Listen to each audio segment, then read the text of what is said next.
السلام علیکم۔ بسم اللہ الرحمن الرحیم۔ 3 سوال۔ بادشاہ کا موڈ اچھا تھا۔ وہ نوجوان وزیر کی طرف مڑا اور مسکرا کر پوچھا، تمہاری زندگی کی سب سے بڑی خواہش کیا ہے؟ وزیر شرما گیا۔ اس نے منہ نیچے کر لیا۔ بادشاہ نے ٹھپکا لگایا اور بولا، تم گھبراؤ مت، بس اپنی زندگی کی سب سے بڑی خواہش بتاؤ۔ وزیر گھٹنوں پر جھکا اور عاجزی سے بولا، حضور، آپ دنیا کی خوبصورت ترین سلطنت کے مالک ہیں۔ میں جب بھی یہ سلطنت دیکھتا ہوں تو میرے دل میں خواہش پیدا ہوتی ہے، اگر اس کا 10واں حصہ میرا ہوتا تو میں دنیا کا خوش نصیب ترین شخص ہوتا۔ وزیر خاموش ہو گیا۔ بادشاہ نے ٹھپکا لگایا اور بولا، میں اگر تمہیں اپنی آدھی سلطنت دے دوں تو؟ وزیر نے گھبرا کر اوپر دیکھا اور عاجزی سے بولا، بادشاہ سلامت، یہ کیسے ممکن ہے؟ میں اتنا خوش قسمت کیسے ہو سکتا ہوں؟ بادشاہ نے فوراً احکامات لکھنے کا حکم دیا۔ بادشاہ نے پہلے حکم کے ذریعے اپنی آدھی سلطنت نوجوان وزیر کے حوالے کرنے کا فرمان جاری کر دیا۔ دوسرے حکم میں بادشاہ نے وزیر کا سر قلم کرنے کا آرڈر دے دیا۔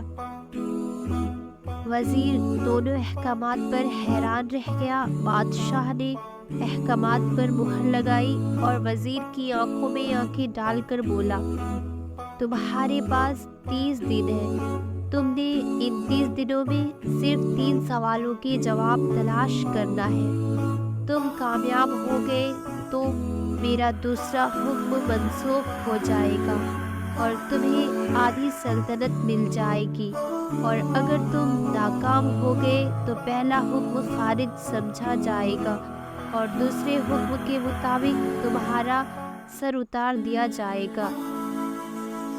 وزیر کی حیرت پریشانی میں بدل گئی۔ بادشاہ نے اس کے بعد فرمایا، میرے 3 سوال لکھ لو۔ وزیر نے لکھنا شروع کر دیا۔ بادشاہ نے کہا، انسان کی زندگی کی سب سے بڑی سچائی کیا ہے؟ وہ رکا اور بولا، دوسرا سوال، انسان کی زندگی کا سب سے بڑا دھوکہ کیا ہے؟ وہ رکا اور پھر بولا، تیسرا سوال، انسان کی زندگی کی سب سے بڑی کمزوری کیا ہے؟ بادشاہ نے اس کے بعد نقارے پر چوٹ لگوائی اور بآواز بلند فرمایا، تمہارا وقت شروع ہوتا ہے اب۔ وزیر نے دونوں پروانے اٹھائے اور دربار سے دوڑ لگا دی۔ اس نے اس شام ملک بھر کے دانشور، ادیب، مفکر اور ذہین لوگ جمع کیے اور سوال ان کے سامنے رکھ دیے۔ ملک بھر کے دانشور ساری رات بحث کرتے رہے، لیکن وزیر نے دوسرے دن دانشور بڑھا دیے، لیکن نتیجہ وہی نکلا۔ وہ آنے والے دنوں میں لوگ بڑھاتا رہا، مگر اسے کوئی تسلی بخش جواب نہ مل سکا، یہاں تک کہ وہ مایوس ہو کر دارالحکومت سے باہر نکل گیا۔ وہ سوال اٹھا کر پورے ملک میں پھرا، مگر اسے کوئی تسلی بخش جواب نہ مل سکا۔ وہ مارا پھرتا رہا، شہر شہر، گاؤں گاؤں خاک چھانتا رہا۔ شاہی لباس پھٹ گیا، پگڑی ڈھیلی ہو کر گردن میں لٹک گئی، جوتے پھٹ گئے اور پاؤں میں چھالے پڑ گئے، یہاں تک کہ شرط کا آخری دن آ گیا۔ اگلے دن اس نے دربار میں پیش ہونا تھا۔ وزیر کو یقین تھا یہ اس کی زندگی کا آخری دن ہے، کل اس کی گردن کاٹ دی جائے گی اور جسم شہر کے مرکزی پل پر لٹکا دیا جائے گا۔ وہ مایوسی کے عالم میں دارالحکومت کی کچی آبادی میں پہنچ گیا۔ آبادی کے سرے پر ایک فقیر کی جھوپڑی تھی۔ وہ گرتا پڑتا اس کٹیا تک پہنچ گیا۔ فقیر سوکھی روٹی پانی میں ڈبو کر کھا رہا تھا، ساتھ ہی دودھ کا پیالہ بھرا تھا اور اس کا کتا شراب کی آوازوں کے ساتھ دودھ پی رہا تھا۔ فقیر نے وزیر کی حالت دیکھی اور ٹھپکا لگایا اور بولا، جناب عالی، آپ صحیح جگہ پہنچے ہیں، آپ کے تینوں سوالوں کے جواب میرے پاس ہیں۔